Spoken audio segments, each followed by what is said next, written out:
Hi everyone and welcome to this week's market commentary. Hope you're all doing well, had a fantastic weekend and a great trading week last week. For this week's commentary, I just want to have a brief look again at the two that we've been keeping an eye on. I think it's good to highlight it because this is now the third week commentary that I've mentioned these two markets, and it just shows that it's important that we're patient, but also realizing that the process that we go through is very much, can we isolate a key area and what are our demands at that key area? And we can see that although the markets that I've been looking at from a swing trade point of view haven't quite played out, they're very much still on the table. So rather than completely switching off, I'm just keeping a bit of an eye on them, although they're going to have to do quite a bit more before I would actually trade them. So the first one that I have is the CAD versus the yen. So that's the Canadian dollar versus the Japanese yen. And this one here has been kind of hugging this trend line. So what I was looking for originally was for price to come back to this high here. So I could look for the breakout at that level because we do have some very, very clean air from a price point of view to this sort of area here.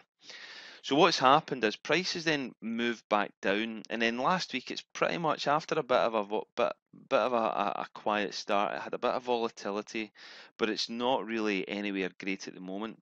But the reason, and this is important, the reason this is still on the table is the structure of the market is there.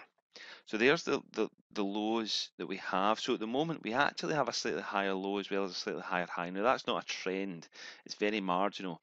But until we actually break down here, this market structure is still valid. So from a price analysis point of view, this is still got great potential, even although it's taken a little while to get going. So if it can come back to here, I'm definitely going to be interested in looking for a long trade.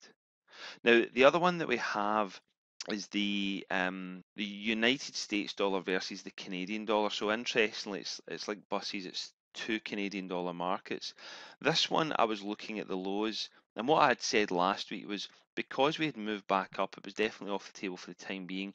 There was a little bit of space up to the big round number, but it never really did enough for me to want to trade that from an intraday perspective. But interestingly, when we got some news that came out last Wednesday or Thursday, I think that would have been Wednesday, we've had a big sell-off. We have retraced and cooled off a little bit, but as you can see, we're again not too far from this low level of about 12,350 roughly. So what I'll be looking for again is, can we get down to here? Because again, this market has some very, very clean air below that low. So if we've got the lows there, we can actually see, if we scroll out on the weekly, we've got plenty of clean air.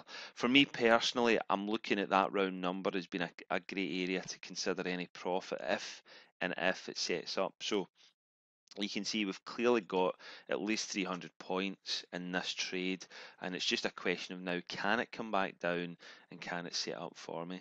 So it's really good looking at a couple of markets and actually watching them and playing them through and seeing how they line up, or if they're not quite lining up, just illustrating the patience and the discipline required to make sure that we create the demands and we let the market present itself to us. So moving on, I just want to have a look at the Dow. Let's look at the American markets and see what's happened, because one of the things that I highlighted recently was one of the issues with the Dow when it broke these highs here was that the high, when we started to pull back, it wasn't high enough to give us a lot of confidence.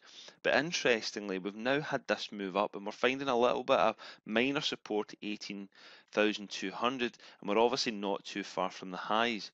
But one of the markets that actually illustrated this is what might have happened was on the Nasdaq, because from a different point of view, the Nasdaq made a very clear high, and as you can quite clearly see, we got back down to this level here.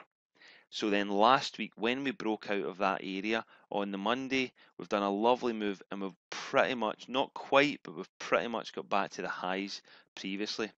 So as far as the American markets go, I would suggest that temporarily I wouldn't be surprised if we see a little bit more upside, because we've not quite got the highs on any of them.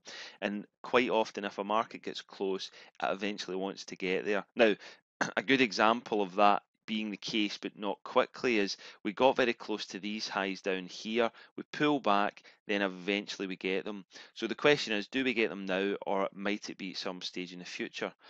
But where do we go from here? Well, if I'm a reversal trader, one of the things that I could consider, and the Nasdaq's got to be the clearer one, is I could consider whether or not it would be worthwhile taking a reversal at this level if we can reach those highs again. Even if it wants to maybe peek its head and get the 4,500 round number, because I've got a lot of clear divergence.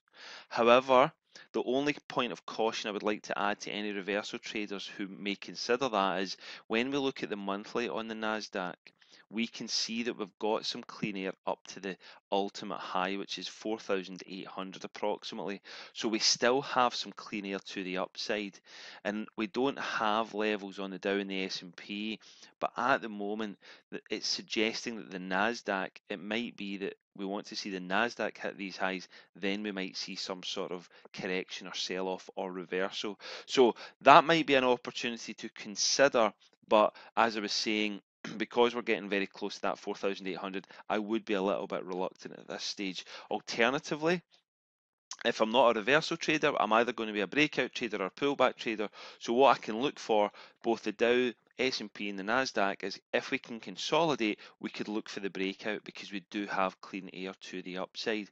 And if we get the breakout, then we could look for the pullback. So if we can move up high enough, we could look for the pullback as well. So there's definitely, we're at a really interesting area that could provide some really nice opportunities. So that's definitely worth paying attention to. Now, the last market I'm going to cover for this week's crude, which has been a really interesting one again. This one I covered last week because we had got back down to these lows. And the question is, what could we do? Now, obviously, we have some clean air. We've basically got clean air. If you watched last week's commentary, we've got clean air down to about $35 a barrel approximately. So there's no doubt the short side is definitely on the table. But what you've noticed now is we have reacted off of this low and we have pushed up slightly. And what we're potentially seeing is just a reaction in at this little area here. So it's very micro.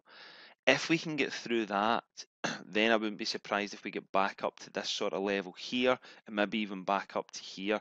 So what I would suggest is for the upside on crude, I would look at that from a day trading perspective in between these little pockets because there's still a pretty decent amount of points to be had there. As far as swing trading goes, on the crude, I really want it back at 5,500 before I'm going to consider taking a swing trade, or alternatively I would look for a break of the lows of last week, which would take out some really nice support level. Okay guys, so that's us for this week's commentary. I hope you have a fantastic trading week and a fantastic week, and I'll catch you in next week's commentary. All the best for now.